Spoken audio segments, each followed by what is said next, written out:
Voyons maintenant, après la définition de la direction et de ses missions, voyons maintenant, dans une deuxième section, la direction chez Henri Fayol.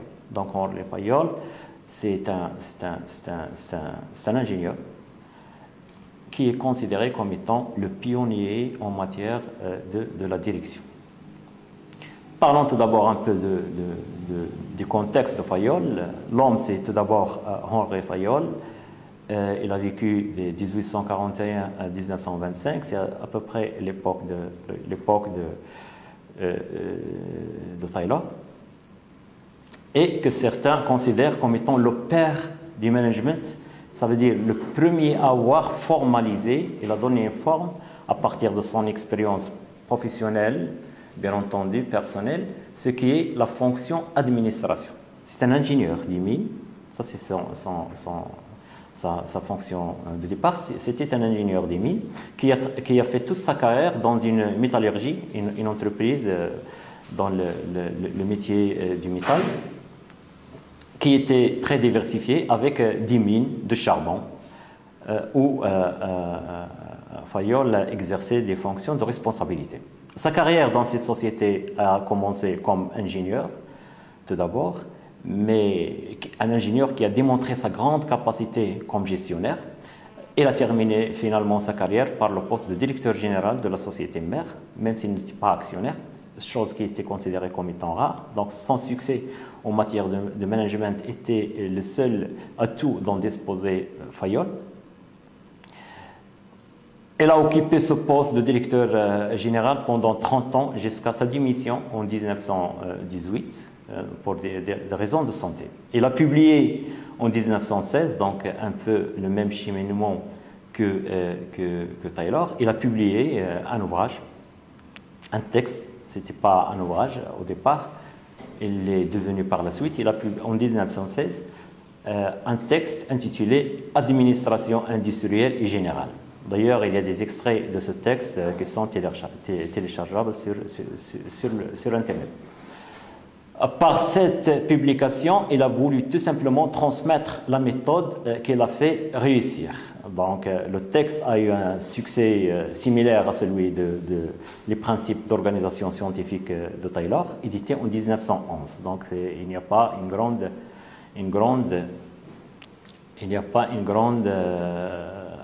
étape entre les deux publications. On peut considérer ça comme étant que se sont intervenus dans la même période. On va parler un peu de ce texte-là pour définir un peu le contexte général où s'est inscrit un peu la pensée de Taylor. Le texte de Taylor comprend 4 parties. Donc la première partie est intitulée « Nécessité et possibilité d'un enseignement administratin », donc pour signifier administratif, au sens qu'on donne actuellement au mot administration. Donc c'était nécessité et possibilité d'un enseignement administratif. Deuxième partie, principes et éléments d'administration.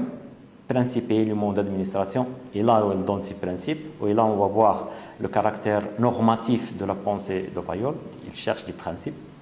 Et la troisième partie, observation et expérience personnelle, donc son travail a été réalisé à partir de son expérience personnelle. Et en dernier lieu, leçon de la guerre. Là, c'est cette dernière partie, il faut lire le texte pour voir un peu à tel point cette leçon de la guerre a déterminé un peu le cheminement de la pensée de Taylor, de Fayol plutôt. Les 4 parties sont plus ou moins désordonnées et de l'avis de plusieurs commentateurs.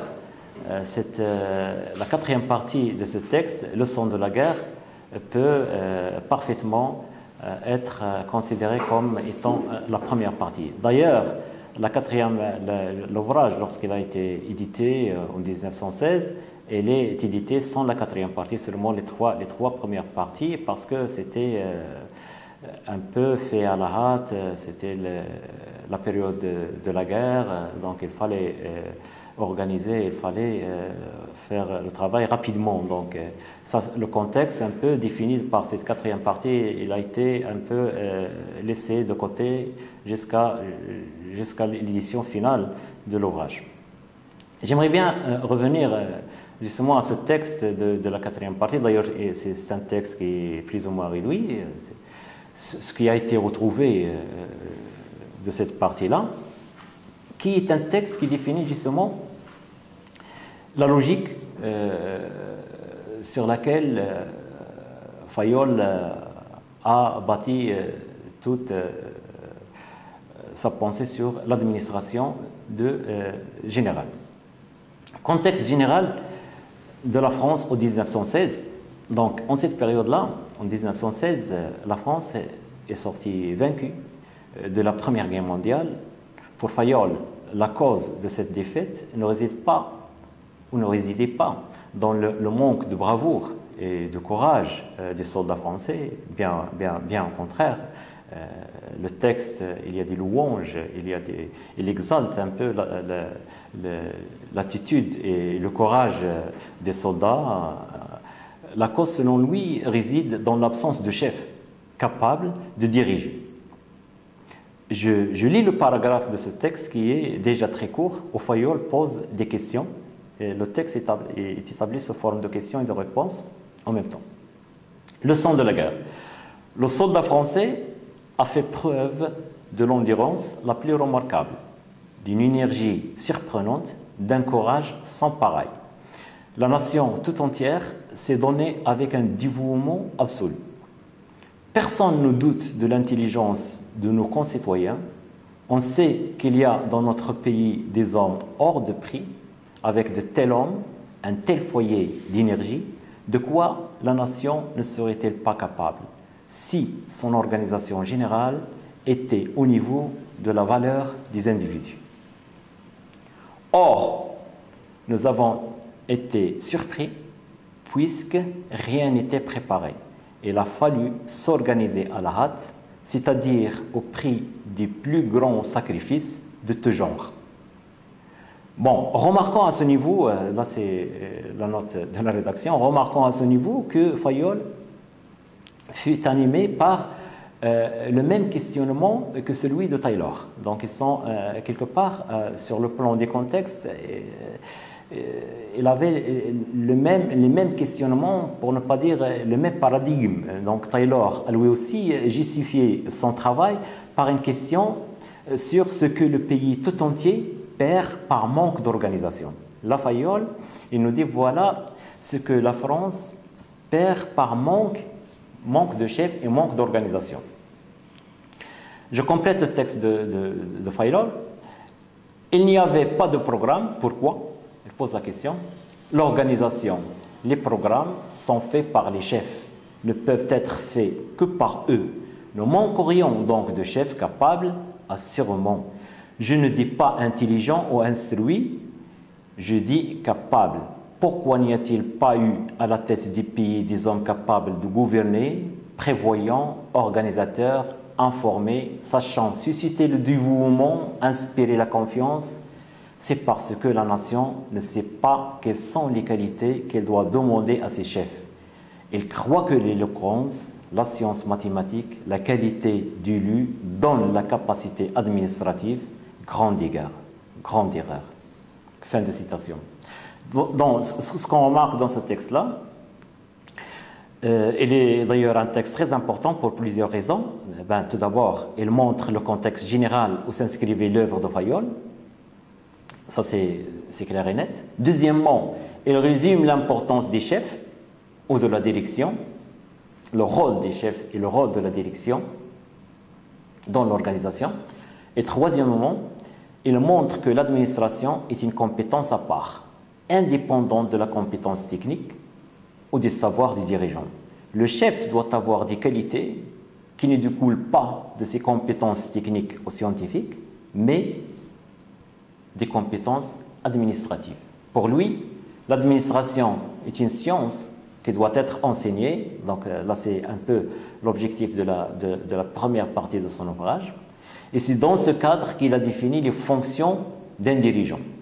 donc ce qu'on va voir dans le point suivant. Et ensuite, il a rédigé les principes de l'administration. L'influence du contexte a fait que ces principes sont plus ou moins empruntés à ceux de l'armée, à ceux de la guerre. Il parle des commandements des hommes, l'autorité, la discipline, le chef, etc. D'ailleurs, cette similitude et ce langage emprunté à l'armée va être critiqué par la suite par le courant de la psychologie des organisations, ce qu'on va voir aussi dans la section qui va venir par la suite. Là, c'est le contexte, là, c'est l'homme, ce qui était Fayol, et le contexte général où c'est inscrit et qui a influencé aussi son œuvre.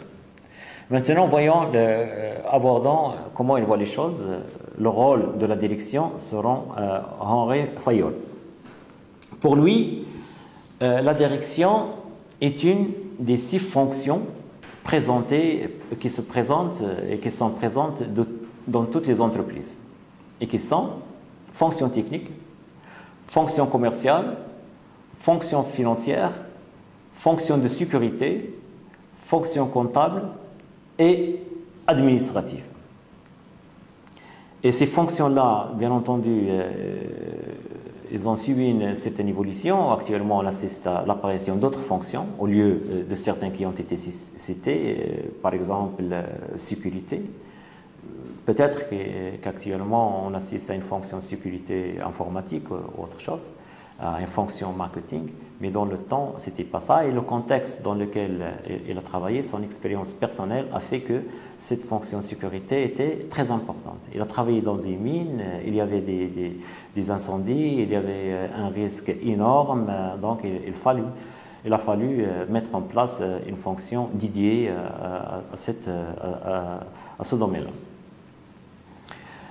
D'après Fayol, le dirigeant doit assurer 5 responsabilités. Donc, lorsqu'il dit doit, donc il doit appeler doit, c'est une règle, c'est un devoir. Là, on voit le caractère un peu normatif de sa pensée. Qu'est-ce qu'il doit faire un dirigeant? Tout d'abord, prévoir. Prévoir, c'est anticiper l'évolution de l'entreprise et planifier. Deuxième lieu, organiser, c'est-à-dire répartir les tâches, les responsabilités, les moyens matériels, financiers et humains. En troisième lieu, c'est commander. Ça veut dire tirer le meilleur parti des agents. En quatrième position, c'est coordonner, donc faire que les différentes activités s'ajustent avec harmonie entre elles. Et enfin, c'est contrôler. Le contrôle est très important aussi chez Fayol. C'est veiller au respect des règles, des ordres et des directives données. Donc là, déjà, au niveau de ces 5 responsabilités, on voit un peu les similitudes qui existent entre la pensée de Fayol, les concepts utilisés, les termes utilisés et ceux de la guerre. Selon Henri Fayol, la capacité essentielle des grands chefs est la capacité administrative. Donc un chef doit être en mesure d'administrer et de maîtriser les outils de la direction malgré une éventuelle incompétence technique.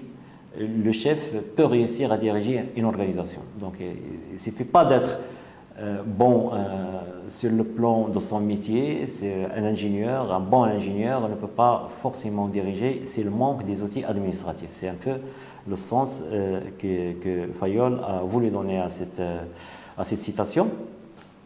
Mais aussi, c'est quelque chose qui découle un peu de son expérience professionnelle. C'était un ingénieur des mines qui a travaillé dans la mine et par la suite, il est nommé directeur général. Donc, ce n'est pas sa compétence technique dans la mine qui va l'aider à gouverner, à commander des profils et des métiers différents. Donc là, il s'est appuyé sur ce qu'il appelle l'outillage administratif. L'outillage administratif qu'il résume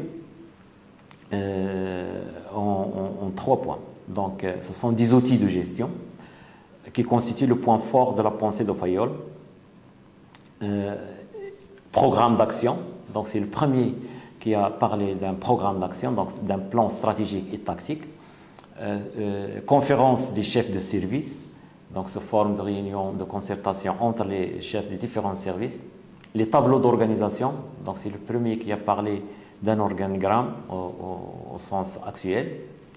C'est celui qui a organisé le recrutement, la formation, la comptabilité et le prix de revient et institué le contrôle. Donc là, c'est ce qu'elle appelle l'outillage administratif qui aide un chef à commander même si il est incompétent sur le plan technique. Ou bien, même s'il est fort sur le plan technique et il manque de compétences sur le plan administratif, en s'appuyant sur cet outillage administratif, il peut arriver à bon port. Il y a l'apport de Fayol peut être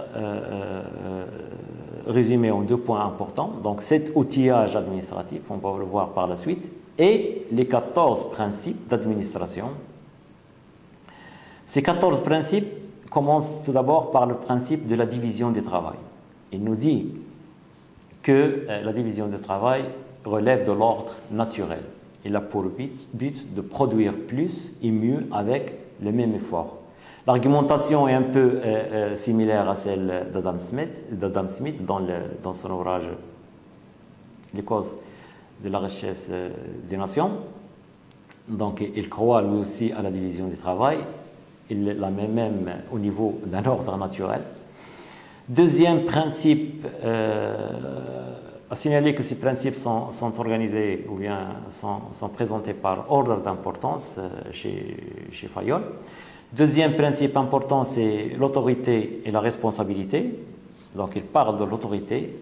Pour lui, c'est le droit de commander et le pouvoir de se faire obéir. Donc c'est le droit de commander et le pouvoir de se faire obéir. Ça veut dire un responsable il dispose de l'autorité, il dispose d'un droit de commander et il dispose aussi d'un pouvoir de se faire obéir. À remarquer là que actuellement on considère la personne qui a une bonne autorité n'a pas toujours besoin d'aller recourir au pouvoir pour se faire obéir. On parle là du charisme, on parle d'autres éléments qui relèvent un peu de la gestion des ressources humaines et qu'on va voir en leur temps. Deuxième principe, je répète, c'est l'autorité et la responsabilité. Donc la responsabilité accompagne l'exercice de pouvoir dans le sens où une sanction doit récompenser ou pénaliser l'exercice du pouvoir. Donc le pouvoir chez Fayol, ce n'est pas un pouvoir absolu, donc il est accompagné par une sanction qui soit il récompense, soit il pénalise l'exercice de ce pouvoir.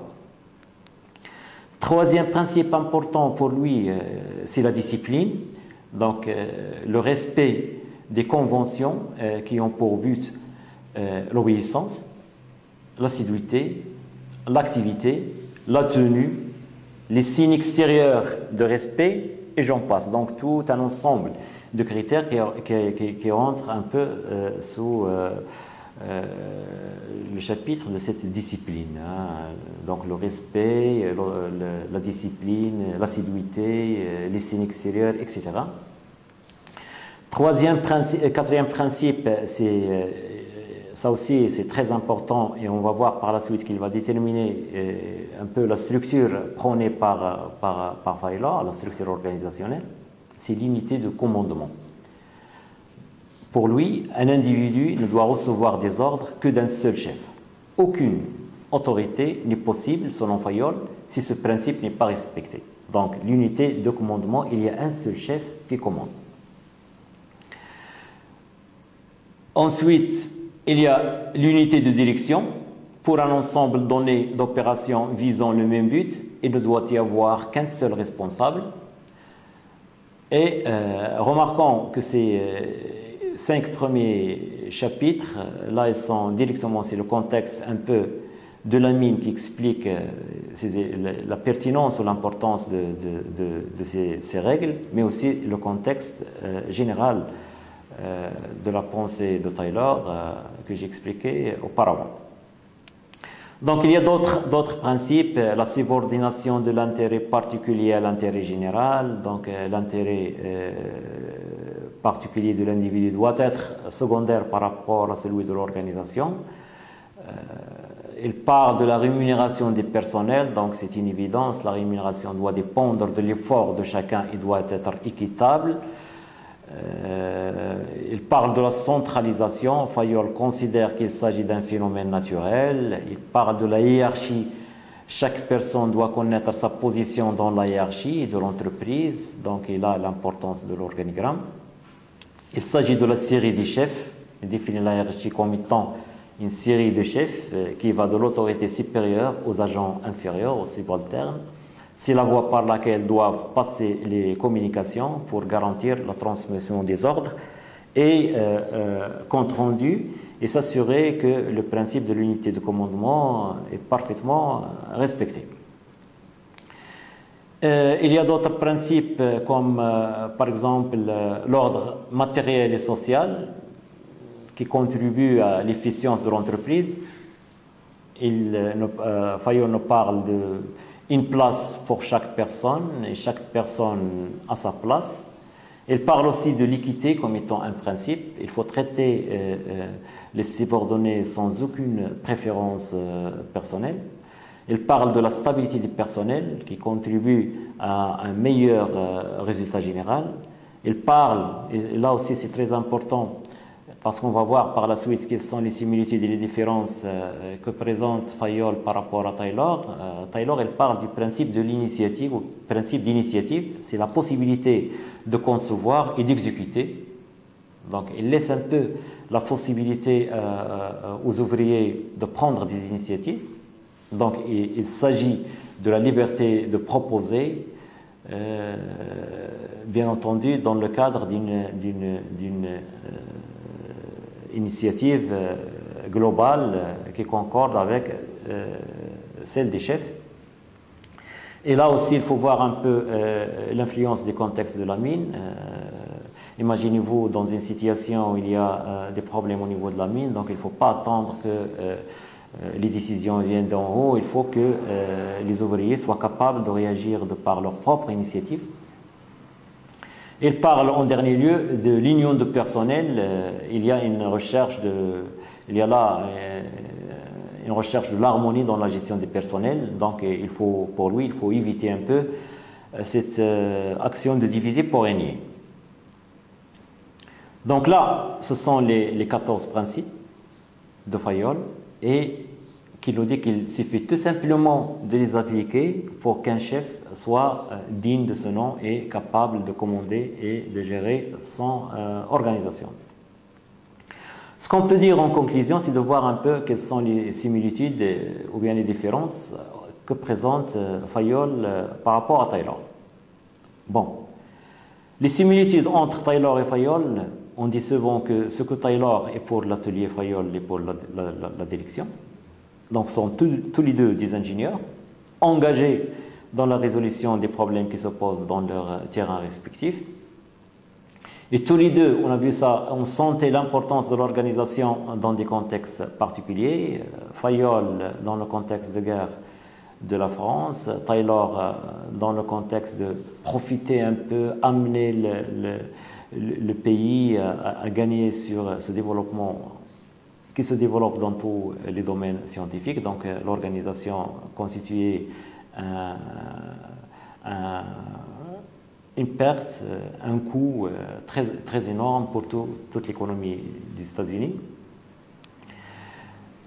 Seulement, là, la pensée de Taylor a été, c'est intervenu dans un contexte où les industries en forte croissance étaient plus ou moins similaires à celles de la sidérurgie, de la métallurgie. Donc, il fallait tout simplement de spécialiser le travail, de faire une séparation entre les tâches d'exécution et de conception pour que la production et la productivité augmentent. chose qui ne se présentait pas dans les mines. Donc, dans les mines, il y a une culture particulière. Donc, il y a des problèmes techniques spécifiques. Par exemple, l'imprévisibilité des conditions concrètes de travail. Donc, dans ce contexte des mines, il y a une certaine incertitude sur le rythme de production. Le contexte de Taylor, c'était un contexte où on peut tout prévoir, donc spécialiser, par la suite standardiser, la matière première est là, le marché est là, donc il suffisait de faire ça pour que la production suive. Par contre, dans un contexte de mine, il y a beaucoup d'incertitudes, donc il y a beaucoup d'aléas, il ne faut pas se spécialiser, donc il faut laisser une certaine polyvalence. Si par exemple il n'y a plus de travail, il faut que les gens arrivent à faire autre chose en même temps. En plus, il y a des exigences de sécurité, donc ces exigences étaient très fortes, d'où la nécessité de l'unité de commandement, donc il faut qu'un seul chef commande, un seul chef qui commande, mais les initiatives personnelles sont souhaitées. Par contre, chez Taylor, il y avait plusieurs chefs, on a vu ça, donc plusieurs superviseurs, contremaîtres qui dictent selon leurs fonctions les règles à suivre pour les exécutants. Donc il y a cette multitude de commandements. Mais aussi dans la mine, il y a des causes sociales, donc il y avait des syndicats d'une force très importante, une solidarité entre les équipes des mineurs, etc., qui font que les habitudes salariales étaient proportionnelles à la quantité produite par toute l'équipe, pas par personne, etc. Donc là, ce sont un peu les similitudes. Ils sont similaires sur un ensemble de points, mais quand même, ils divergent sur d'autres points qui tiennent beaucoup plus au contexte de chacun. Si on veut résumer maintenant le succès ou l'échec d'une direction, on peut dire dépend tout d'abord de la taille de l'entreprise. Dans les grandes entreprises, la direction doit faire preuve de son efficacité par rapport aux actionnaires, donc il faut répondre un peu aux objectifs des actionnaires.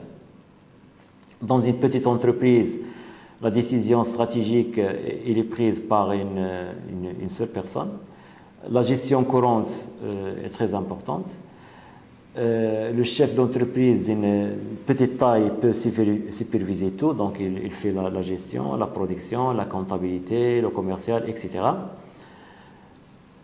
Ensuite, on peut dire que l'échec ou la réussite d'un style de direction dépend aussi de la nature de l'activité. Donc il y a des activités où on peut spécialiser, on peut déléguer. Il y a d'autres activités où la centralisation, l'unité de commandement est très importante. Donc la nature un peu de l'activité explique un peu l'échec ou la réussite de la direction.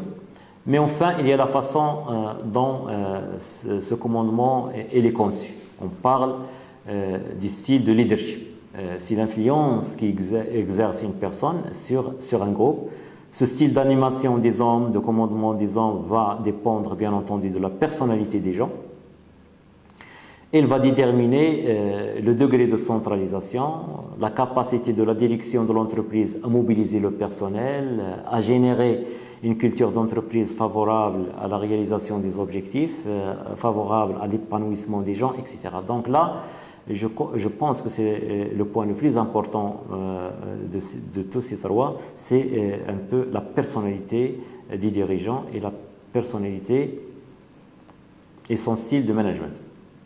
Tout ça, on va le voir au niveau de la 4e section de ce chapitre, mais avant, j'aimerais bien présenter un peu l'approche descriptive de Menzberg sur l'administration, donc à côté de l'approche qu'on a vue, l'approche normative de Fayol.